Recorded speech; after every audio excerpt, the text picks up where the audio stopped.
Hello, beautifuls! Вы на канале Twinkie Talks, и сегодня у нас наконец-то рубрика игровых новостей. Я передаю привет Мисе, которая не знала, что я ношу всякие кошачьи и прочие ушки. Я, в принципе, люблю всякие ободки типа вот такого, но хотя я ей обещала на самом деле другую фотку именно с ободком, но наушники тоже сойдут, наверное. Начнем, как обычно, с выставок, анонсов и трейлеров. 9 апреля прошла презентация The AAA Initiative, где вышло много потенциально интересных проектов, которые, в принципе, заслуживают на внимание. И первым делом мы рассмотрим выживач PvE в открытом мире под названием Vine Draws. Довольно стандартно для жанра. Мы строим базу, улучшаем ее из себя, собираем ресурсы, гриндим, лутаем, защищаемся и, очевидно, пытаемся выжить. И все это, как уже сказано, в пиратской тематике. Или я не говорила. Не знаю, мне кажется, я не сказала. Сюжетец в игре тоже есть, в центре которого проснувшееся древнее зло и битвы фракций. И, как я знаю, довольно многие любят выживалки. Как я думаю, вам игра понравится. Тем более, я не уверена, что часто видела именно сурвайвалы в теме пираток и пиратов.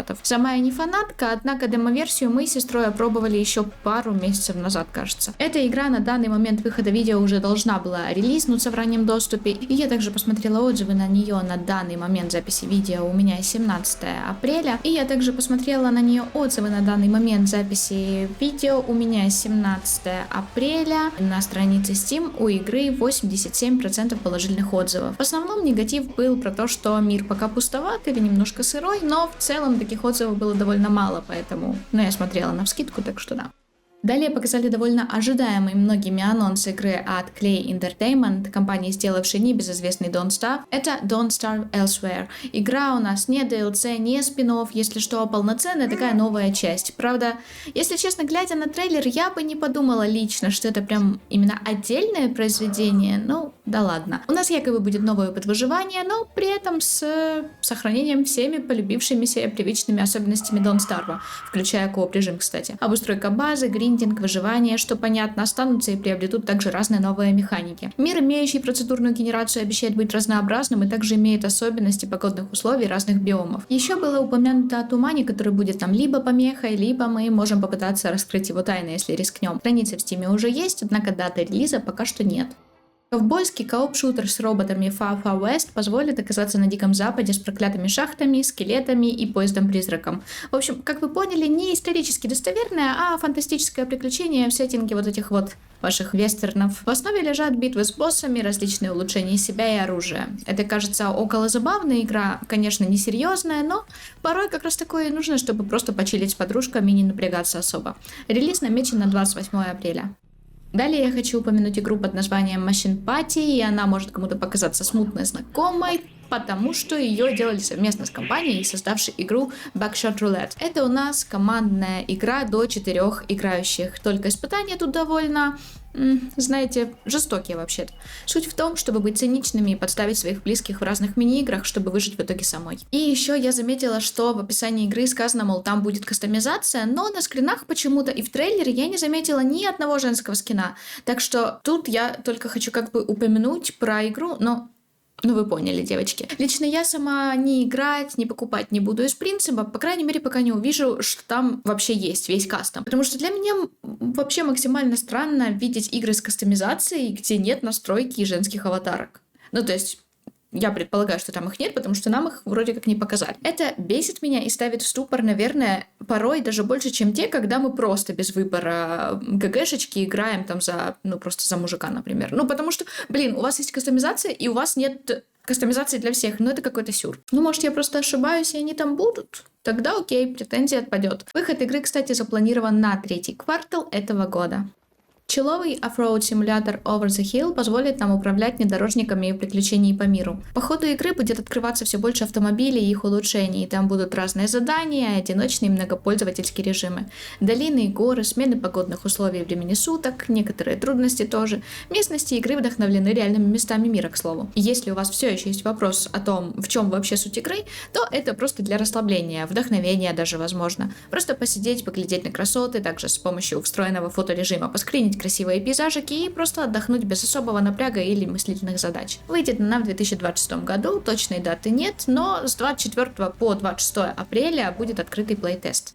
Глубокосюжетный психологический хоррор под названием Prove You're Human меня лично заинтересовал почти сразу. Мы по сюжету будем в роли цифровой копии человека, и нам надо тестировать корпоративный продукт в том, можно ли вообще отличить искусственный разум от настоящего. То есть придется взаимодействовать с якобы ИИ, что убеждена, что она не ИИ. Игровой процесс строится вокруг диалогов, наблюдения, изучения. Концовок тоже будет несколько, как я поняла. А вообще доказать ИИшке, что она не ИИшка, это относительно актуальная тема, я думаю. И вроде бы, если я не ошибаюсь, в игре будет пролом 4-й стены или что-то около того, что лично мне прям интересно взглянуть, как же оно в итоге получится у них. Также можете писать, что вы думаете про нее, потому что мне прям интересно узнать, насколько вообще эта тема волнует или трогает многих, потому что, реально, мне кажется, что это актуально. Хоррор-RPG-симулятор жизни Neverway выйдет в октябре этого года. Мы играем за Фиону, которая, теряя работу, становится вестницей мертвого бога. И днем у нас такой себе чил в виде фермерства, крафта, обустройства жилища, подружки, друзьяшки, даже романы. Их там на выбор, кажется, 10. Все со своими сторилайнами, а ночью у нас бой с монстрами. Как кто-то ее описали, это мрачная версия Stardew Valley. И мне на первый взгляд тоже игра понравилась. Единственное, что сейчас мне еще интересно, это NPC-шки в игре. Потому что я недавно поиграла в довольно известную, уютную, прогрессивную игру, которая тоже под стать Stardew. Милота, ферма, отношеньки, вот это все. Снова же в пиксельной графике. И она казалась классной и крутой. Я наиграла в нее что-то около... Я не помню, по-моему, там больше около 20, может, часов или что такое. И я очень сильно разочаровалась, извините за тавтологию, потому что никто как-то даже особо не упоминали нигде о сексуализации в игре, включая саму страницу игры, где сразу это вообще фиг увидишь. Ладно, я об этом приготовлю отдельное видео вообще, так что это потом.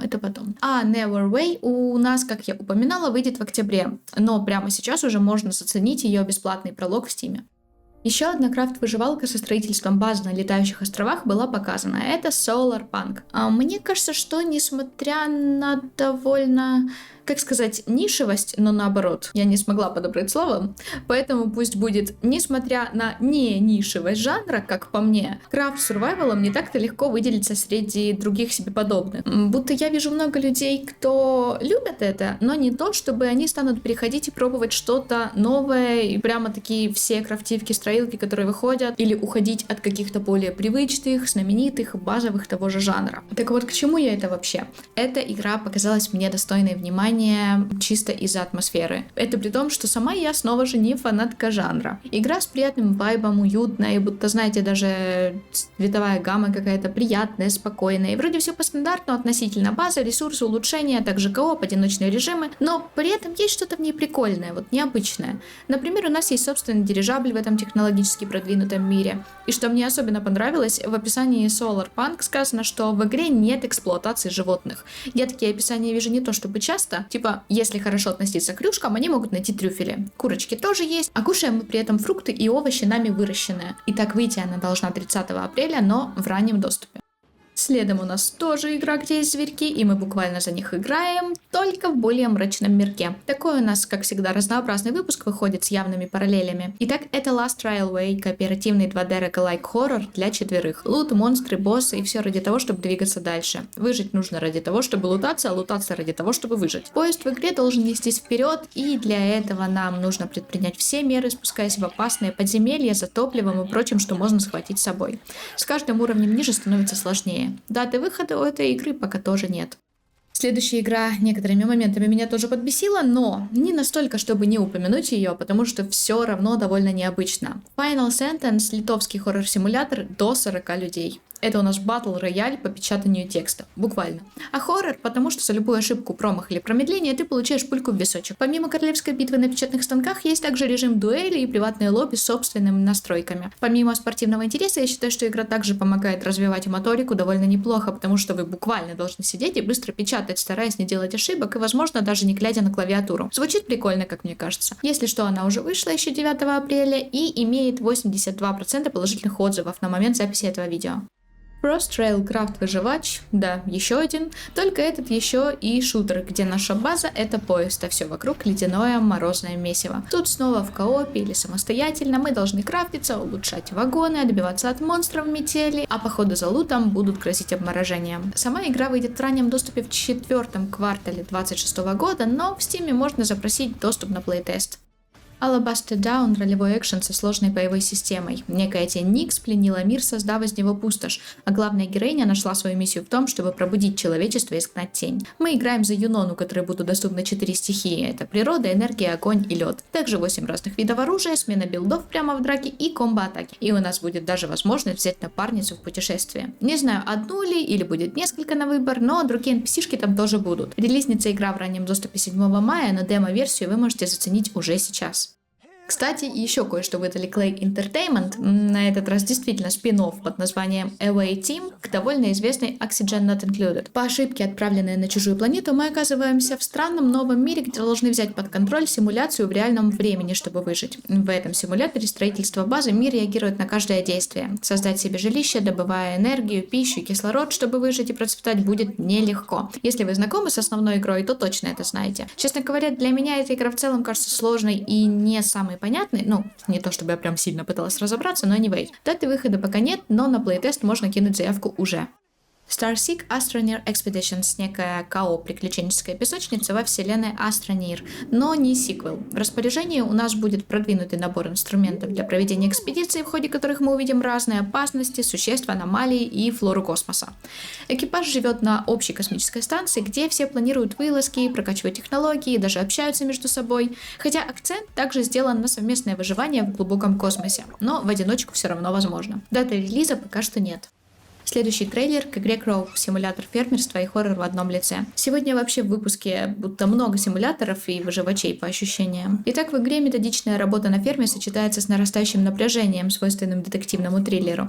Мы оказываемся в полудряхлом поместье, унаследовав землю, но сама местность там самую малость с подвыебинкой. И теперь ферма — наша жизнь, где мы можем положиться только на свои труды. Более того, от нашего урожая зависит судьба целого городка, так что стоит грамотно планировать дела и посевы. И как было упомянуто, у нас тут и детективные элементы, так что мы будем совмещать труд в полях с поиском ответов. А еще, если вы любите Walking Dead, я именно про сериал, то вы поймете, о чем я. Но у меня есть ощущение, что у игры вайбик именно такой. Я говорю про атмосферу и что-то в цветовой гамме, наверное, игры, что немного веет ходячими, не про сюжет или тематику, да. Мне просто так показалось, и я решила поделиться, потому что я очень сильно люблю разные грани в играх в этом плане, и меня привлекают абсолютно противоположные в некоторых моментах атмосферы, места, не знаю. Вот это одна из них. Так что вот, даты релиза пока нет, но ждем.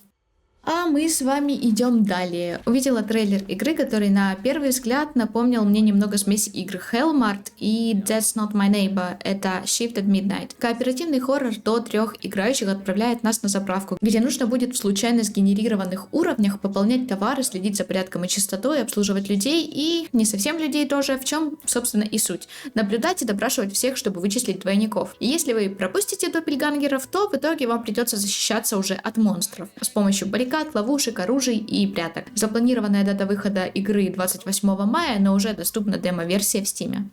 Игра Long Gone, являющая собой постапокалиптический point-and-click, показывает нам некий городок или пригород, в котором явно произошло что-то ужасное. Все вокруг заросшее, покинутое, сломанное и в конечном итоге с монстрами, напоминающими зомби. Такой себе легкий вайбик тлоу в 3D пикселя. Предметы и местность вокруг рассказывают нам свои истории или тайны. В этом, в общем, и есть суть игры. Исследовать, искать что-то, возможно, ответы, что раскроют суть происходящего в мире. Сразу отмечу, что мне понравилось, что я люблю, когда добавляют в игры, это возможность погладить котика.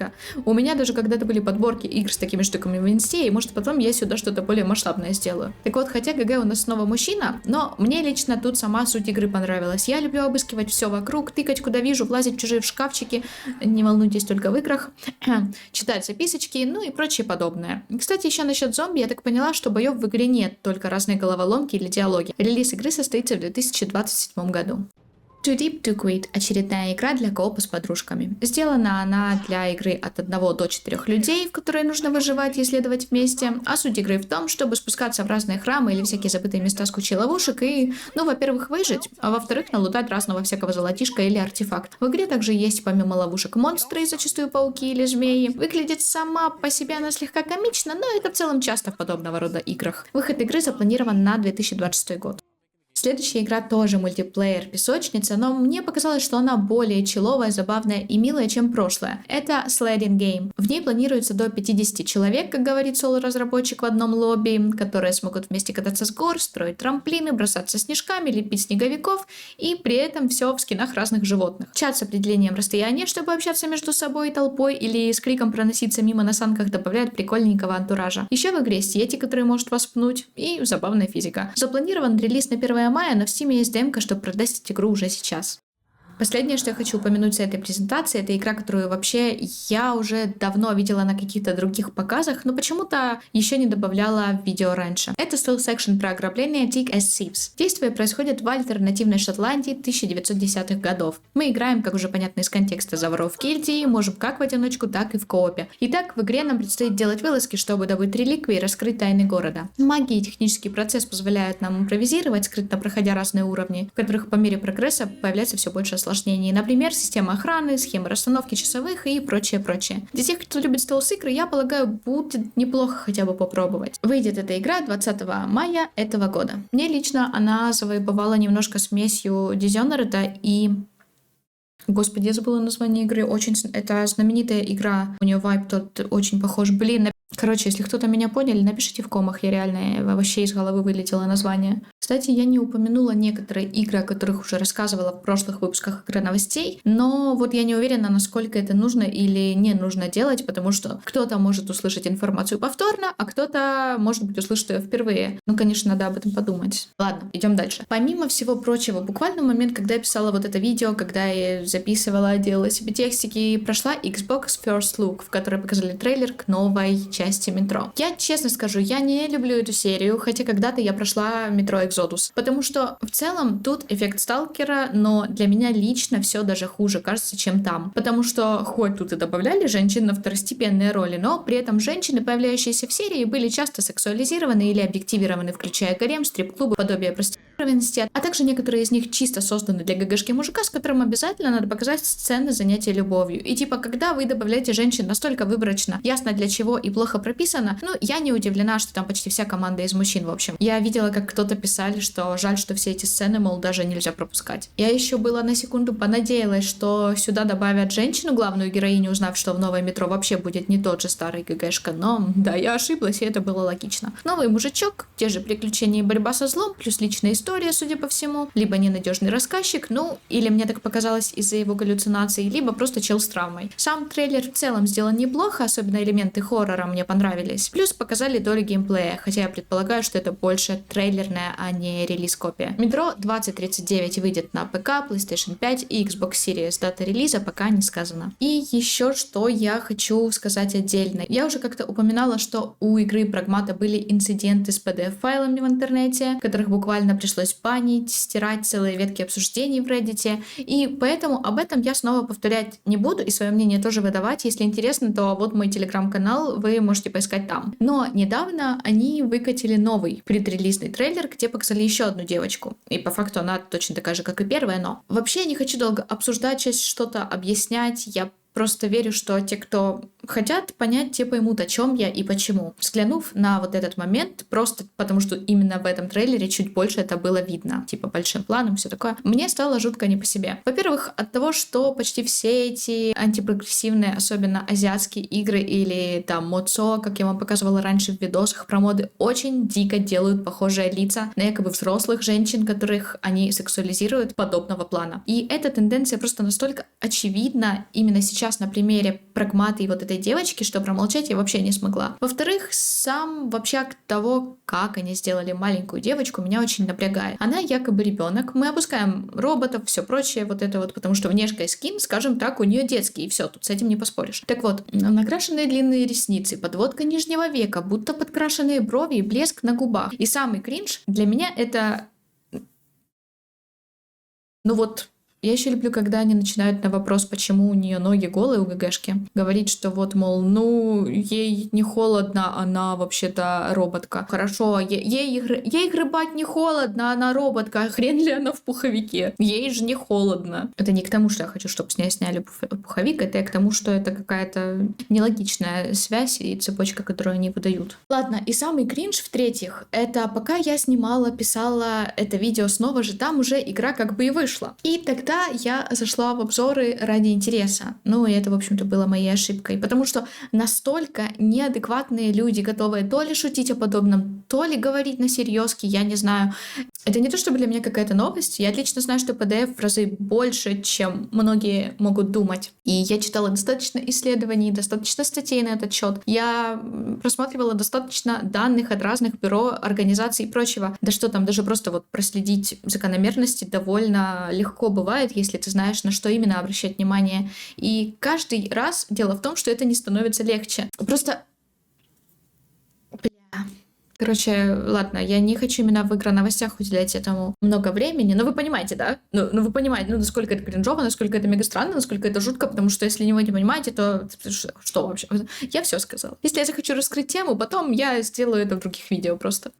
По дополнениям или обновлениям игр хочется упомянуть Phasmophobia. Люблю ее. В игре 12 мая будет временный ивент коллаборация с Alan Wake 2. В рамках события нам предстоит расследовать новую сущность, которая якобы просачивается в наш мир, меняя ход расследования и таится в тенях. Кстати, сама Phasma должна выйти из раннего доступа до конца этого года. Что касается кино и мульти-адаптаций по играм. Во-первых, официально закончены съемки фильма по The Legend of Zelda, о чем было сказано на конференции CinemaCon 2026. Снималось кино в Новой Зеландии с начала ноября прошлого года, и то есть всего они продлились полгода, и сейчас у них, получается, идет монтаж и постпродакшн. Фильм расскажет историю Линка, который путешествует по Хайлуру, чтобы остановить злодейство военачальника. Премьера запланирована на 7 мая 2027 года. И еще насчет адаптации Tomb Raider от Amazon. Я уже рассказывала о том, что новую актрису Лары Крофт начали хейтить мужчины, потому что она недостаточно ебаная, и для них это стало ключевым вообще аспектом, почему можно забулить женщину. Ну, в принципе, неудивительно. Но тут я еще увидела, когда они начали радоваться, что она получила травму. И это тот самый смысл фемицида, того вообще, о чем я уже не раз говорила, потому что они хотят видеть не человека, они хотят видеть секс-куклу. Ну, они это и делают. И именно это привело к тому, что новость о получившей небольшую травму Софи Тернер стала для них радостной. То есть первое буквально неизбежно вело ко второй реакции. Просто если бы случилась эта ситуация, то никто бы не заметили даже этого. Для вот подобных людей женщины обычно это ходячие функции, и когда эти функции не такие, как они хотят их видеть, то их будут ненавидеть. Получилось как-то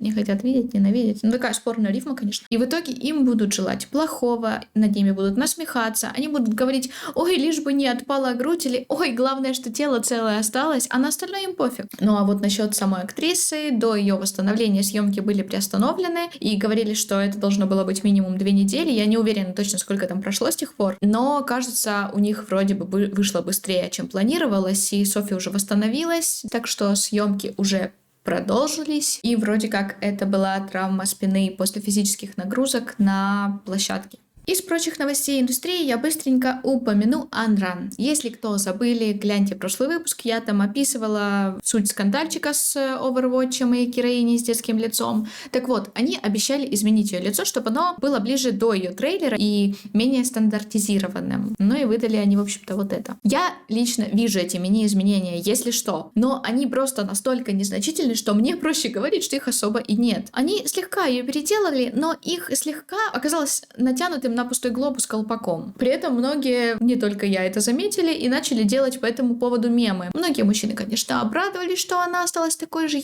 ебабельной. Хотя никто никогда не говорили о том, что ей будут менять вообще тело или делать «О, ужас, какой страшный» по их меркам. Ну да ладно. А другая часть недовольна. Очевидно, чем. Она все еще с бэби-фейсом, как по мне, просто без тех же щечек максимум. И похожа ли она на то, что выдавали в трейлере? Нет, вообще нет. И все еще меня гложет та же проблема в дизайнах, что мужчинам позволяют иметь средний или, например, большой носы, тонкие губы, широкие брови, а женщинам вы поняли. Хорошо, что я в это не играю, конечно, и не стала бы.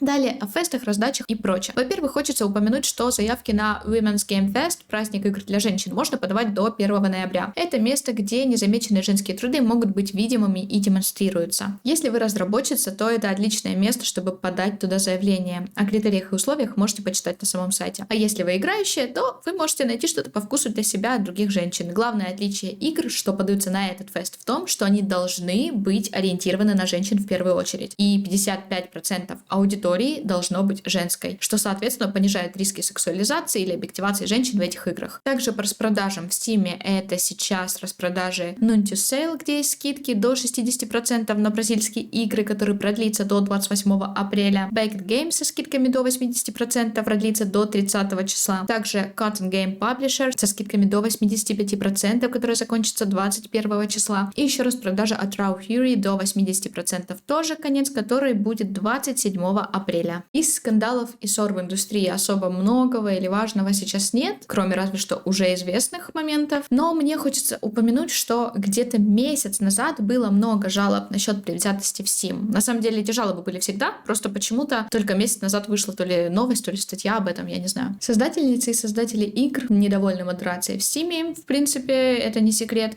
потому что те продолжают замалчивать ревью-бомбинг, хейт и нетерпение за прогрессивный взгляд от антивоукеров с поехавшей крышей. Steam, по их словам, годами закрывал глаза на подобное проявление нетерпимости и даже на угрозы часто. И я полностью согласна, что модерация, по сути, на площадке практически нет. Чувствовать себя там в безопасности тяжело и разработчицам, и просто пользовательницам. Мне самой сколько раз уже за сколько лет я в Steam вообще есть, вот за столько и прилетают уничижительные слова, оскорбления, буллинг. И это при том, что я даже еще не одна из разработчиц, что выпускали там свои игры. Те же самые списки No Woke в Steam все еще существуют, им буквально плевать. Хотя в правилах есть запрет на оскорбительные высказывания и уничижения, но на это им тоже плевать. Так, например, случай с тем, как Steam буквально выбрали закрыть глаза на мизогинию к разработчице. Это сделала женщина, которая стремится разрушить чью-то карьеру. Игра очень плохо сделана, вероятно, у нее также двойное израильское гражданство, судя по остроте ее носа. Говорилось у этих антивоксеров прямо в Steam в негативном обзоре к ее же игре. Там же было еще пару случаев с сексуализированными домогательствами в отношении нее. И когда она подала жалобы, то Steam решил ответить что-то типа: мы не можем проверить точность утверждений, сделанных в отзывах пользователей, а удаление отзывов, как утверждалось в ответе, может рассматриваться как цензура. Она в ответ прокомментировала это так, что, похоже, подразумевается, что я должна доказать Steam, что это было совершено сексуализированное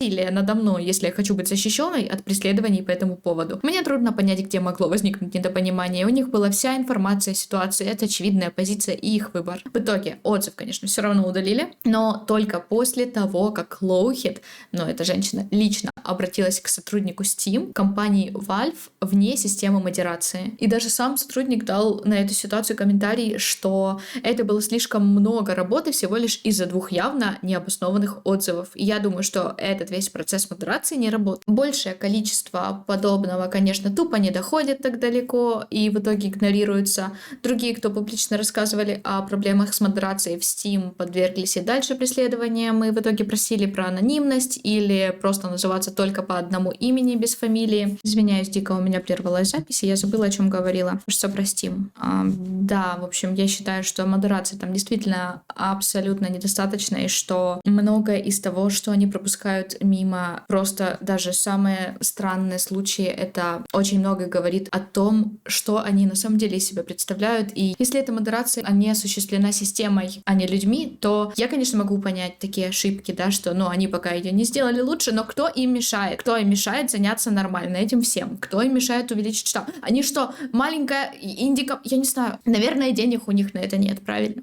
Мне вот даже интересно стало, если вы разработчица, которая есть в Steam, или если вы просто пользовательница, можете написать, как много или как часто к вам на страницу или на игру прилетали негативные комментарии, и как часто эти комментарии были удалены модерацией. А теперь моя любимая рубрика «Минутка игр от женщин», которая часто у меня затягивается, честно говоря, чуть больше, чем на минутку. Но первая игра, которую я хочу упомянуть тут, это Heaven Will Be Mine. Это научно-фантастическая визуальная новелла, которая переносит нас в 1981 год после борьбы с угрозой из-за пределов Солнечной системы. В ней мы наблюдаем наблюдаем за 3 женщинами, управляющими гигантскими роботами в последние дни альтернативной космической программы 1980-х годов, борющимися за будущее человечества. Ну, или бросающими работу, чтобы, например, поцеловаться, потому что это еще и романтический дейтинг. От нас зависит как кто, будут ли ГГшки соперницами или партнершами, так и судьба космоса. Над игрой работали Эйви Би, режиссерка и писательница, Мия Шварц, арт-директорка и вторая режиссерка, и еще Алик, отвечающий за музыку и спецэффекты. Их компания Pillow Fight Games была основана после работы над игрой We Know the Devil, и они писали в своих описаниях компании, к слову, что считают, что разнообразие означает инклюзивные команды и оригинальные истории, которые найдут отклик у самой разной аудитории. И при разработке их игр приоритетными являются справедливая оплата труда и доступность. Следующая игра — это A Normal Last Phone. В этой игре мы исследуем личную жизнь неизвестного человека, чей телефон нашли. Игра — это сюжетное расследование, по сути, где нужно будет изучить сообщения, фото, приложение телефона, чтобы узнать о его владельце или владелице, которые таинственно исчезли. И там же мы находим разные проблемы, с которыми человек встречается в жизни, например, тяжесть взросления, гомофобия, поиски себя. Мне лично нравится то, как она выглядит, потому что это довольно чилово и с максимально понятным даже для начинающих геймерш интерфейсом. Кстати, в свое время игра получила множество наград, а сама компания Accidental Wins стремятся создавать игры, исследуя темы из повседневной жизни и социальные вопросы, а также считают, что игры могут быть не только для развлечения, но и передавать социальные ценности и важные послания аудитории. Над этой игрой работали Элизабет Мейлер, геймдизайнерка и сценаристка, Эстель Шерье, арт-директорка, Диана Ландейс, разработчица, Виктория Гуилан, отвечающая за звуковое оформление, Мирьям Хуали, графический дизайн и коммуникация, и еще Рафаэль Мартинес, второй геймдизайнер. На сегодня, я думаю, хватит, тем более, что мне надо идти делать другой видосик про ведьм и Вальпургиеву ночь. Я вообще надеюсь, что я успею до какого там, это 30-31 числа. Anyway, на этом все, твинчата. Если вам зашло, подписывайтесь, ставьте лайки. Если нет,